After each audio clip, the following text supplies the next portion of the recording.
চাকমা শিক্ষার্থীকে চীনা আখ্যা দিয়ে হত্যার ঘটনায় উত্তেজনা ভারতে। উত্তর পূর্বাঞ্চলে আলাদা দেশের দাবি তিপ্রা ইন্ডিজেনাস স্টুডেন্টস ফেডারেশনের।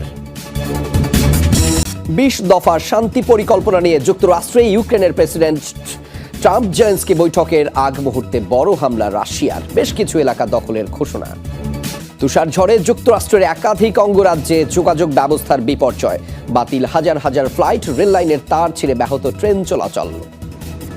ইরানের বিরুদ্ধে সর্বাত্মক যুদ্ধে লিপ্ত যুক্তরাষ্ট্র, ইসরায়েল ও ইউরোপ। অভিযোগ, ইরানের প্রেসিডেন্টের কঠিন জবাব দিতে প্রস্তুত তেহরান। যুদ্ধবিধ্বস্ত গাজায় পবিত্র কুরআন মুখস্থ করে হাফেজ হলেন ৫০০ ফিলিস্তিনি। আবারও প্রমাণ হলো হত্যাযজ্ঞ চালিয়েও ঈমান ধ্বংস করা যায় না। এবার জানাচ্ছি বিস্তারিত।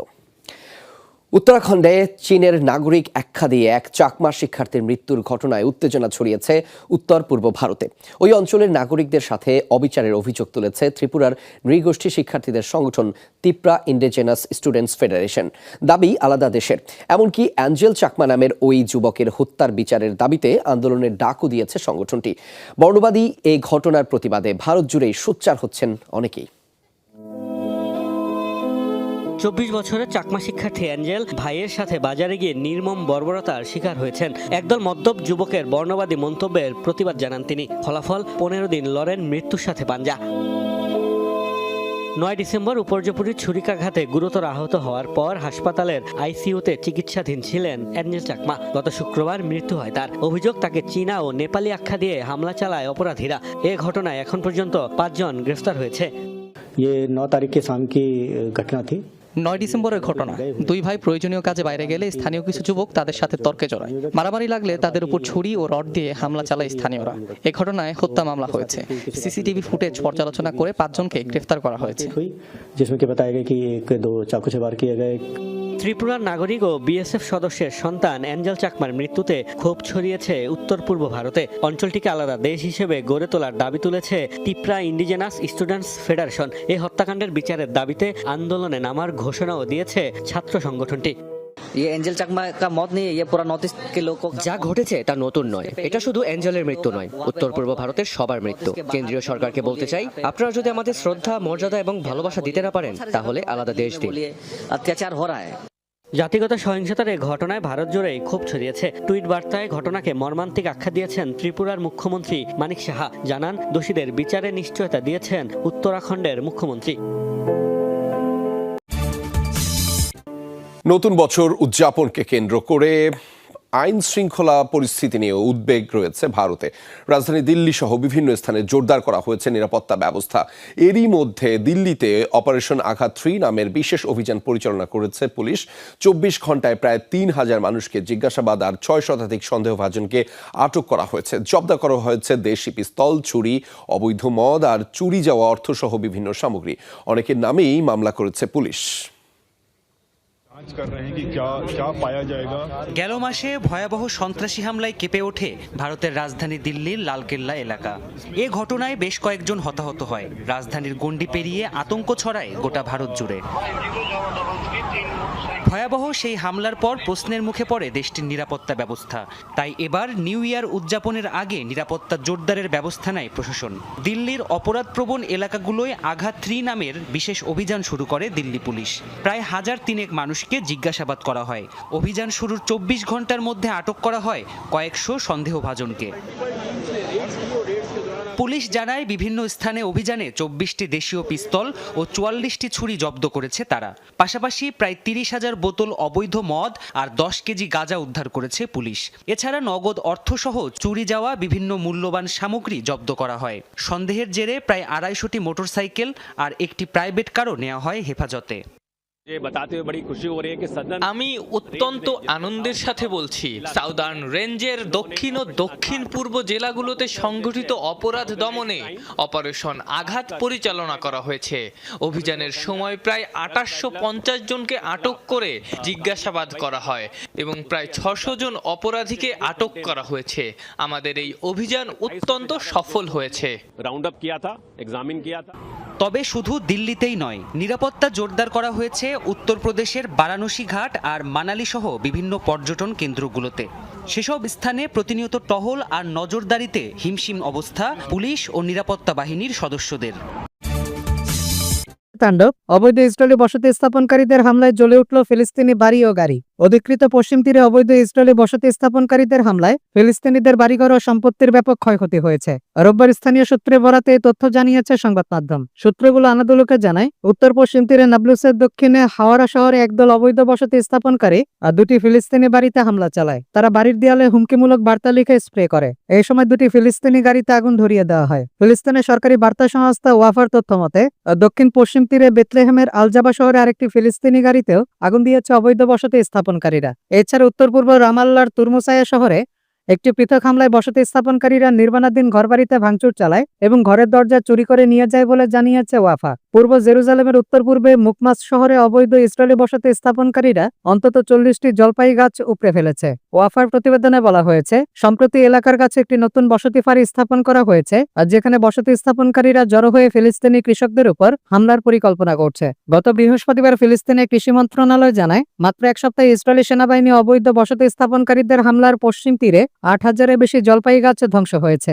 এতে প্রায় $70 লাখ ক্ষতি হয়েছে। ফিলিস্তিনের সরকারি সংস্থা কলোনাইজেশন অ্যান্ড ওয়াল রেজিস্ট্যান্স কমিশনের তথ্য অনুযায়ী শুধু নভেম্বর মাসে অবৈধ ইসরায়েলি বসতি স্থাপনকারীরা পশ্চিম তীরে ফিলিস্তিনি জনগণ ও তাদের সম্পত্তির উপর 621টি হামলা চালিয়েছে। ফিলিস্তিনি সরকারি তথ্য বলছে, 2024 সালে শেষ নাগাদ পশ্চিম তীরে 180টির বেশি বসতি ও 256টি বসতি ফাঁড়িতে বসবাসকারী ইসরায়েলি বসতি স্থাপনকারীর সংখ্যা দাঁড়িয়েছে প্রায় 7,70,000-এ। গত জুলাই এক ঐতিহাসিক মতামতে আন্তর্জাতিক বিচার আদালত ICJ ফিলিস্তিনি ভূখণ্ডে ইসরায়েলের দখলকে অবৈধ ঘোষণা করে এবং পশ্চিম তীর ও পূর্ব জেরুজালেমের সব বসতি উচ্ছেদের আহ্বান জানায়।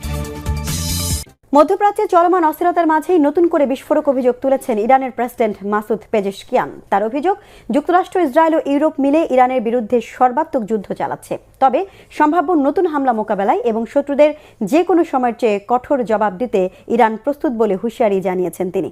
যুক্তরাষ্ট্র, ইসরায়েল ও ইউরোপ মিলে ইরানের বিরুদ্ধে সর্বাত্মক যুদ্ধ চালাচ্ছে। গুরুতর এই অভিযোগ তুলেছেন ইরানের প্রেসিডেন্ট মাসুদ পেজেশকিয়ান। মার্কিন প্রেসিডেন্ট ডোনাল্ড ট্রাম্পের সঙ্গে সাক্ষাৎ করতে শিগগিরই ওয়াশিংটন সফরে যাচ্ছেন ইসরায়েলের প্রধানমন্ত্রী বেনিয়ামিন নেতানিয়াহু। এই সফরে ইরানে আবারও হামলা চালানোর জন্য ট্রাম্পকে চাপ দেবেন তিনি। নির্ভরযোগ্য বিভিন্ন সূত্রের বরাত দিয়ে এমনটাই জানাচ্ছে একাধিক মার্কিন সংবাদ মাধ্যম। বলা হচ্ছে, এ যাত্রায় ইরানের ক্ষেপণাস্ত্র কর্মসূচির বিরুদ্ধে সামরিক পদক্ষেপ নেওয়ার দাবি তুলবেন ইসরায়েলের প্রধানমন্ত্রী। এই প্রেক্ষাপটেই 27 ডিসেম্বর ইরানের সর্বোচ্চ নেতা আয়াতুল্লাহ আলী খামেনির অফিসিয়াল ওয়েবসাইটে প্রকাশিত এক সাক্ষাৎকারে পেজেশকিয়ান যুদ্ধ বিষয়ক এই মন্তব্য করলেন। সাক্ষাৎকারে পেজেশকিয়ান বলেন, আমার মতে আমরা এখন আমেরিকা, ইসরায়েল ও ইউরোপের সঙ্গে পূর্ণ মাত্রার যুদ্ধে আছি। তারা চায় না আমাদের দেশ নিজের পায়ে দাঁড়া। কঠোর সব নিষেধাজ্ঞা ও বিগত সময়ের হামলার পরও আবার নতুন করে হামলার ছক কষলে শত্রুদের বিধ্বংসী জবাব দেওয়ার হুমকি দিয়েছেন তিনি।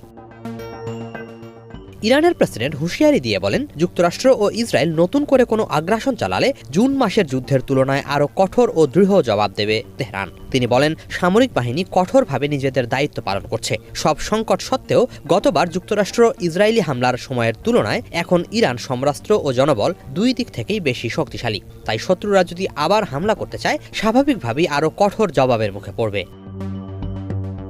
এ প্রসঙ্গে 1980 থেকে 1988 সাল পর্যন্ত ইরান ও ইরাকের মধ্যে হওয়া যুদ্ধের কথা উল্লেখ করে তিনি বলেন, এবারের সংঘাত ইরান ইরাক যুদ্ধের চেয়েও ভয়াবহ হবে। খেয়াল করলেই বোঝা যাবে বর্তমান যুদ্ধ অনেক বেশি জটিল ও কঠিন। পশ্চিমা শক্তি ও ইসরায়েলের বিরুদ্ধে লড়াই শুধু সামরিক নয়, বরং নিষেধাজ্ঞা, কূটনীতি ও নিরাপত্তা সংশ্লিষ্ট সমন্বিত যুদ্ধ।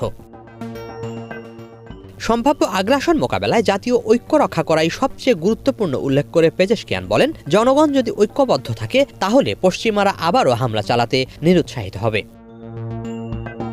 অন্যদিকে এরই মাঝে দেশটির যুব সমাজকে প্রতিরোধের মূল শক্তি হিসেবে তুলে ধরেছেন ইরানের সর্বোচ্চ ধর্মীয় নেতা আয়াতুল্লাহ আলী খামেনি। মার্কিন ইসরায়েলি চাপ মোকাবেলায় তরুণদের সাহস ও আত্মত্যাগী তেহরানকে টিকিয়ে রেখেছে বলে অভিমত তার। খামেনির ভাষায়, পশ্চিমাদের বিরুদ্ধে লড়াইটা শুধু পারমাণবিক ইস্যু নিয়ে নয়, এই লড়াই বৈশ্বিক আধিপত্যের বিরুদ্ধে।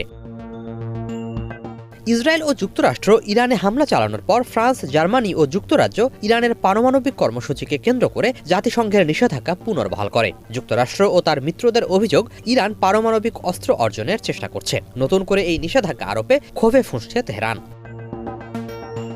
অন্যদিকে জানুয়ারিতে দ্বিতীয়বারের মতো হোয়াইট হাউসে ফেরার পর ট্রাম্প ইরানের বিরুদ্ধে সর্বোচ্চ চাপ প্রয়োগের নীতি অনুসরণ করছেন। এই নীতির আওতাতেও ইরানের অর্থনীতিকে পঙ্গু করে দেওয়া এবং বৈশ্বিক বাজারে তেল বিক্রি থেকে দেশটির আয় বন্ধ করার লক্ষ্যে অতিরিক্ত নিষেধাজ্ঞা আরোপ করেছেন তিনি। রাশিয়া ইউক্রেন যুদ্ধ বন্ধে ট্রাম্প জেলেনস্কি বৈঠকের আগে ইউক্রেনের রাজধানী কিয়েভে টানা 10 ঘন্টা ড্রোন ও মিসাইল হামলা চালিয়েছে রাশিয়া। এতে নিহত হয়েছে অন্তত 2 জন, আহত হয়েছেন আরও 32 জন। ইউক্রেন দ্রুত সংঘাতের স্থায়ী সমাধান চায় না বলেও অভিযোগ করেছেন রুশ প্রেসিডেন্ট ভ্লাদিমির পুতিন। রাশিয়া শান্তি চায় না বলে পাল্টা অভিযোগ ইউক্রেনের প্রেসিডেন্ট ভলোদিমির জেলেনস্কির। এদিকে মার্কিন প্রেসিডেন্টের সাথে বৈঠকের আগে কানাডার প্রধানমন্ত্রী মার্ক কার্নির সাথে দেখা করেছেন জেলেনস্কি। এ সময় ইউক্রেনকে $250 কোটি আর্থিক সহায়তার প্রতিশ্রুতি দেন কার্নি। ইউক্রেন রাশিয়া সংঘাতের স্থায়ী সমাধান খুঁজতে মরিয়া মার্কিন প্রেসিডেন্ট ডোনাল্ড ট্রাম্প। যুদ্ধ বন্ধে প্রস্তাবিত 28 দফার পরিকল্পনায় এনেছেন সংশোধনও। কিন্তু আদৌ এই যুদ্ধের অবসান কি সম্ভব? শেষ পর্যন্ত কি শুরু হবে ইউক্রেন রাশিয়া যুদ্ধবিরতি? যুদ্ধবিরতি বাস্তবায়নে ডোনাল্ড ট্রাম্পের প্রস্তাবিত নতুন 20 দফা পরিকল্পনার কিছু সংবেদনশীল বিষয় নিয়ে মার্কিন প্রেসিডেন্টের সাথে ইউক্রেনের প্রেসিডেন্টের আলোচনার একদিন আগেই দেশটির রাজধানী কিয়েভে ভয়াবহ হামলা চালিয়েছে রুশ সেনারা। টানা 10 ঘন্টা ধরে চলতে থাকে ড্রোন ও মিসাইলের বৃষ্টি। 500টি ড্রোন ও 40টি মিসাইলের আঘাতে ক্ষতিগ্রস্ত হয় দেশটির জ্বালানি অবকাঠামো ও বেসামরিক আবাসিক ভবন। ঘটে হতাহতের ঘটনাও। শুধু হামলা চালিয়েই ক্ষান্ত হননি রুশ প্রেসিডেন্ট। ইউক্রেন দ্রুত যুদ্ধ বন্ধে আগ্রহী নয় এবং পশ্চিমা দেশগুলো ইউক্রেনকে যুদ্ধবিরতিতে দেরি করতে নতুন শর্ত রাখার পরামর্শ দিচ্ছে বলেও অভিযোগ করেন তিনি। পশ্চিমা বুদ্ধিমান ব্যক্তিরা কিয়েভ কর্তৃপক্ষকে সংঘাতের অবসানের জন্য মৌলিক শর্ত দেওয়ার পরামর্শ দিচ্ছে। কিয়েভ শান্তিপূর্ণভাবে সমস্যার সমাধান করতে না চাইলে আমরা সামরিক উপায়ে বিশেষ অভিযান চালিয়ে নির্ধারিত লক্ষ্যে পৌঁছাবো। পুতিন শান্তি চান না বলে পাল্টা অভিযোগ জেলেনস্কির। কিয়েভে নতুন করে হামলা চালিয়ে তার প্রমাণ দিয়েছে বলেও জানান তিনি। এর আগে ডোনাল্ড ট্রাম্পের প্রস্তাবিত 20 দফা পরিকল্পনা প্রস্তাব নিয়ে পর্যালোচনা চলছে জানালেও একের পর এক ইউক্রেনীয় অঞ্চল দখল করে চলেছে রুশ সেনারা। দক্ষিণ পূর্ব ইউক্রেনের জাপোরিঝিয়া অঞ্চলের দ্বিতীয় বৃহত্তম শহর হুলিয়াপোলের নিয়ন্ত্রণ নেওয়ার দাবি করেছেন স্বয়ং রুশ প্রেসিডেন্ট। এছাড়া ইউক্রেনের ফ্রন্টলাইন শহর মির নোহরাদ ও খার্কিভ অঞ্চলের কুপিয়ানস্ক শহরও দখলের দাবি করেছে মস্কো। কিন্তু কুপিয়ানস্ক শহরে রুশ আক্রমণ প্রতিহতের দাবি কিয়েভের। এদিকে ডোনাল্ড ট্রাম্পের সাথে বৈঠকের আগে কানাডার প্রধানমন্ত্রী মার্ক কার্নির সাথে দেখা করেন ইউক্রেনের প্রেসিডেন্ট ভলোদিমির জেলেনস্কি। এ সময় ইউক্রেনকে অতিরিক্ত $250 কোটি আর্থিক সহায়তা দেওয়ার কথা জানান কার্নি। কানাডিয়ান প্রধানমন্ত্রীর সাথে বৈঠকের পর ইউরোপীয় ইউনিয়নের নেতাদের সাথে ফোনে কথা বলেন জেলেনস্কি। এ সময় ইউক্রেনের শান্তি ফিরিয়ে আনতে এবং অঞ্চলটির অখণ্ডতা রক্ষায় জেলেনস্কির পাশে থাকার প্রতিশ্রুতি দেন ইউরোপীয় কমিশনের president Ursula von der Leyen. চুরি করে গিলে ফেলল 23 লাখ টাকার হার, প্রকৃতির অপেক্ষায় পুলিশ। নিউজিল্যান্ডের অভিনব এক চুরির ঘটনায় রীতিমতো চমকে উঠেছে পুলিশ। একটি গহনার দোকান থেকে চুরি করার সময় প্রায় 33,000 নিউজিল্যান্ড ডলার অর্থাৎ প্রায় 19,000 মার্কিন ডলার বাংলাদেশি মুদ্রায় 23,22,117 টাকা মূল্যের একটি দামি ফেভারজে পেন্ডেন্টে গিলে ফেলেছেন এক ব্যক্তি। এমন অভিযোগে তাকে গ্রেপ্তার করা হয়েছে। এখন সে চুরি হওয়া অলংকার উদ্ধারের জন্য প্রকৃতির স্বাভাবিক প্রক্রিয়ার অপেক্ষায় রয়েছে আইন শৃঙ্খলা বাহিনী। পুলিশ জানায় অভিযুক্ত ওই ব্যক্তির বয়স 32 বছর।